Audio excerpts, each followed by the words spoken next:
also the NFL.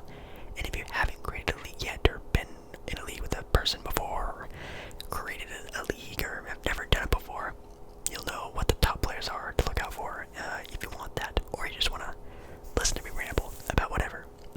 Make sure you do like tonight's video. I would very much appreciate it. Make sure you subscribe to the channel as well, of course, and comment down below.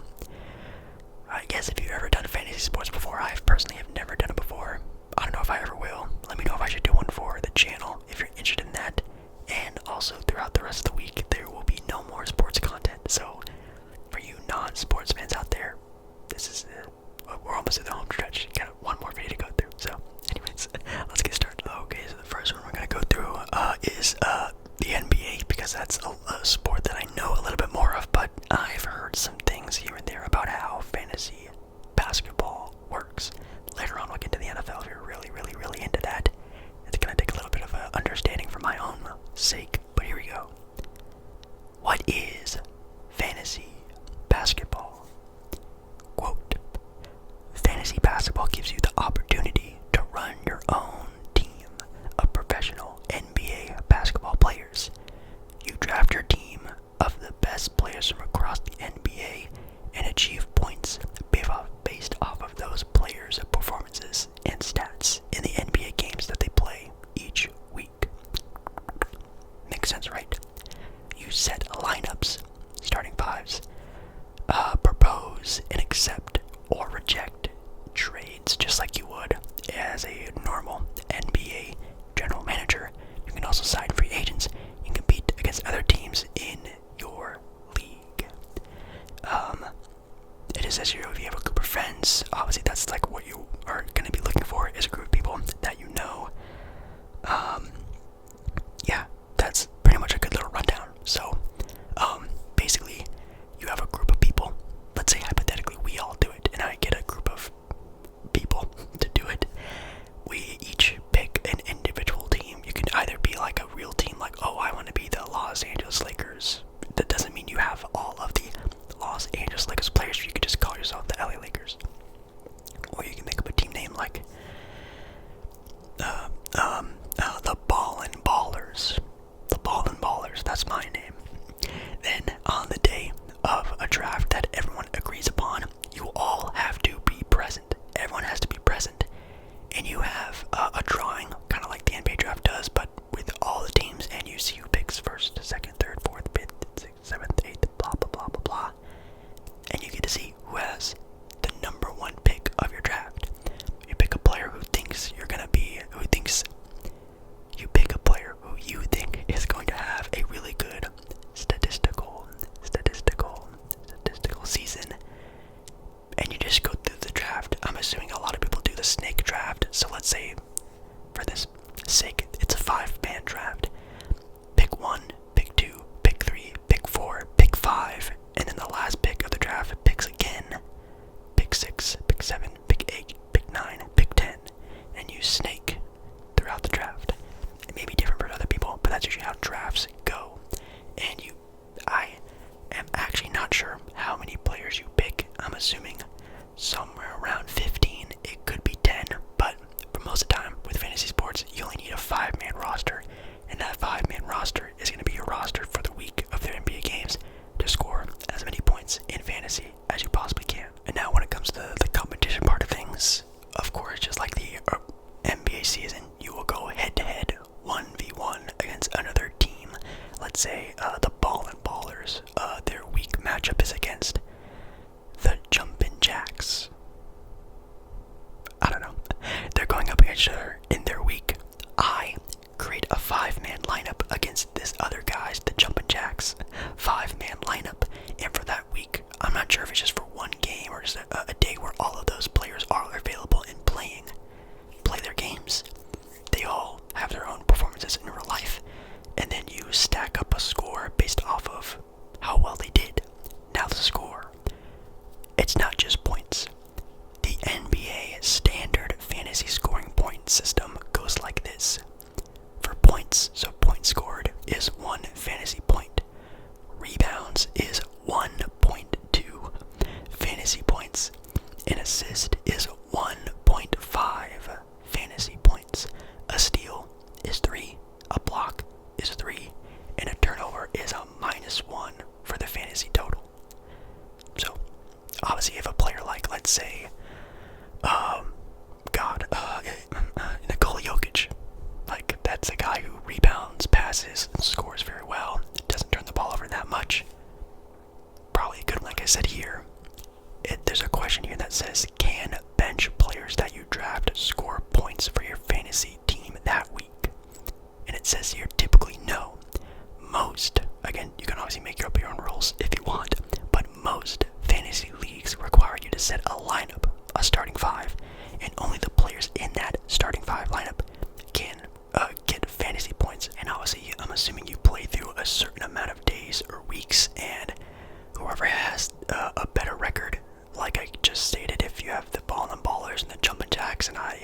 more fantasy points than them. I get a win, they get a loss, and just like a regular sports team, it's 1-0, 2-0, 3-0. But what's also kind of cool is that yes, you can trade players. Like let's say I have I don't know, Luka Doncic, and Luka is doing okay, but nothing too crazy, and I can trade my Luka Doncic for a guy who maybe is better than Luka, or maybe you just know some inside stuff about some trades that are going on in real life that'll make this player more valuable fantasy league wise. So maybe you try to finesse, hey, I'll give you my Luka for X player who I know is going to pop off because of some X or Y reasons, and you can do trades that way. Or like myself, Damian Lillard's my favorite player. If I really want Dame, I can trade for Damian Lillard just because I really like him. You can kind of do it any sort of which way you want. Right now, the thing I'm actually kind of really excited about are the rankings for the top tier NBA fantasy players. Now again, this isn't ranking them based off of how they are in real life. It's based off of fantasy. How good are they in fantasy points scored? So, they have they have a top 150. Again, they have a top 150, which is crazy, crazy, crazy. Let's see how far down I can go before I see like a really, really good player that's kind of like, whoa, he's rated that low. Ranked 43rd in the entirety of Fantasy League. By the way, this is on NBA.com. This is a NBA.com official website. Zion, the beast himself, Zion, is ranked 43rd. So you can see there's a big difference. There's Zion, and then ranked at 42 is Kristaps Porzingis. Again, letting you know just how Fantasy League works. It's not just based off of just basketball talent, it's based off how they are in fantasy. Like even that Miles Turner. Miles Turner is ranked 36th. Why is that? He blocks a lot of shots. He doesn't get that many rebounds, but he also doesn't turn the ball over that much. He can score the ball. So you can see you have to keep that in mind when it comes to fantasy. So let's actually go to maybe like the top 25. And actually at number 25, you have Victor Wembanyama of the San Antonio Spurs, already being placed above players like Paul George, Kyrie, Bam Adebayo. That's a big ask for a rookie, but shout out Victor, we believe in you. At 24, you have Karl Anthony Towns. 23rd, you have Lauri Markkanen, and 22nd, you have LeBron James. Imagine I came to you and said, hey, LeBron James is ranked 22nd in the NBA. You'd probably laugh at me and say I don't know much about NBA basketball. But again, this is the fantasy league. LeBron does turn the ball over a lot. He does do a lot for points, assists, and rebounds. But LeBron also misses a lot of games. And obviously you can't make a starting five in your fantasy league if LeBron James is hurt or can't play that game. So, again, gotta weigh it out a little bit. James Harden is 22nd. Anthony Edwards is 20th. 19, Devin Booker. 18, Jimmy Butler. 17th is Mikal Bridges. Wow, I mean, I guess it is a player that kind of is on his own team. No offense to anyone else in Brooklyn, but he's kind of on his own team. Can score the ball out well, defend really well, gets a lot of steals. Makes some sense. Trae Young is 16th. 15th is LaMelo Ball. 14th is Jaren Jackson Jr. I actually thought he might have been a little bit higher. We have Domantas Sabonis on number 13, but he did have a pretty crazy rebounding season last year. I think he actually led the NBA in rebounds, which is pretty wild. 12th, you have Donovan Mitchell. 11th is your boy Damian Lillard. Of course, Dame has been injured on and off for a vast majority of the last 2 seasons. But if you know why, they're fake injuries. They're just injuries that he can sit out and just have Portland tank. But now that he can actually play because he's going to get traded, a bounce back season for Dame I think is definitely in the works. At 10, you have Anthony Davis. Even though he does miss a lot of games, he's too valuable. 9, Kevin Durant. 8th is Tyrese Halliburton. Whoa.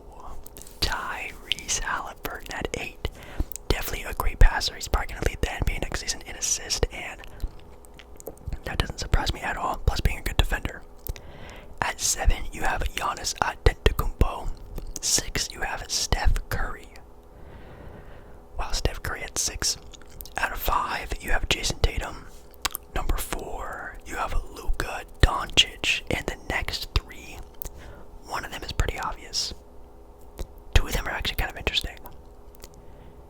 Number 3 is SGAS. Shai Gilgeous-Alexander is a top 3 player when it comes to fantasy, which makes sense. Again, a good defender, doesn't turn the ball over that much, can score, can pass, can rebound. He's like 6'5", 6'6". Kind of makes sense. And number 2 is Joel Embiid, the previous year's MVP, and may even have a bigger role this year because James Harden might be traded, so his stats might be going up the wazoo because he is going to be almost there in Philadelphia by himself. And at number 1 is of course Nikola Jokic. He is a do-it-all player, very efficient, pretty reliable, knock on wood, not very injury prone. He's going to be available all the time. So Nikola Jokic, the best player when it comes to fantasy, maybe the best player when it comes to the NBA. You can let me know how you feel about these rankings down in the comments, or just how you feel about them now. But yeah, that's really it. You just get a group of people battling head to head with starting 5 lineups you can make out of, again, I'm assuming it's probably different for a lot of different NBA fantasy leagues. Now, some fantasy leagues are different. One, you can actually draft your own team by matchup. So each week or each game day you have with your league, you can remake a team every single time. You draft 5 different players every single time. Or you can have a fantasy league where you have your 15, 10, however many players it is, and you stick with those players every single game until the end of your league's season. I'm not sure which one is better or worse. In my opinion, I like the idea of picking your team and sticking with them through thick and thin for their entire season, just like you do. But the one that's probably going to be more fun and more reasonable are the ones where you pick a new starting 5 team every single time for a matchup. It keeps things fresh, interesting. Obviously, players have good times and bad times, so it makes things, again, a little bit more interesting. While this one may be more realistic, where you just draft a team of 15 and you pray to God that things work out for the season, it's more realistic that way, so kind of makes sense. Now, when it comes to fantasy football, I have no idea. I literally have zero clue at all. But thankfully, ESPN has an article talking about easy ways to get into fantasy football. How to play fantasy football. Fantasy football isn't very complicated. You select your own team of players, setting up a lineup every week. Then you watch as they run, pass, catch, and score touchdowns, all which are worth fantasy points. Every week you're matched up with someone else in your league, and whoever has the most fantasy points that week wins. Most likely every Sunday, but then again, some players play on Mondays and Thursdays and Fridays and Sundays. They all play different days. They also have a draft as well. Let's see, it says here, that's it, you're ready to go. Welcome to the fun and excitement of fantasy football. We're glad to have you, and we'll be here all season to help you along to manage your roster and on the way to winning your league's championship. Interesting. I have no idea, again, if it's like the first way we talked about with the NBA, where it's a new team every week, or if it's the other way, where you draft a whole roster of NFL football players and you just cycle through them every so often for an entire season. Not gonna lie, a fantasy league for football to me sounds really complicated, so I definitely won't be doing one of those. I know they're already started, and a lot of you have asked me about doing fantasy football before. Maybe next year I'll really think about it. This year I might do NBA. I'm not entirely sure. You guys gotta let me know if you want to or not, and I can set up a league. Maybe if I have time, I don't know. But yeah, it could be something that's pretty fun, but it's still like the same sort of rules as the NBA, but in terms of football. Passing yards is 1 point per 25 yards. I don't know how accurate that is. That's just what it says on the internet here. And for a touchdown is 4 points for your quarterback. Rushing and receiving is 2. Passing TD is also 2 points. Interception -1 or -2. I guess it just depends on who's playing, what rules apply.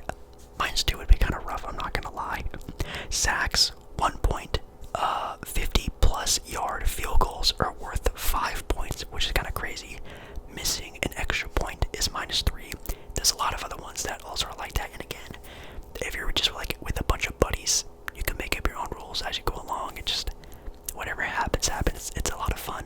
Now, when it comes to players for the NFL, there's a website here, Fantasy Pros, which I would probably, respect their opinions because it's their website. They have a top 10 list of the NFL rankings.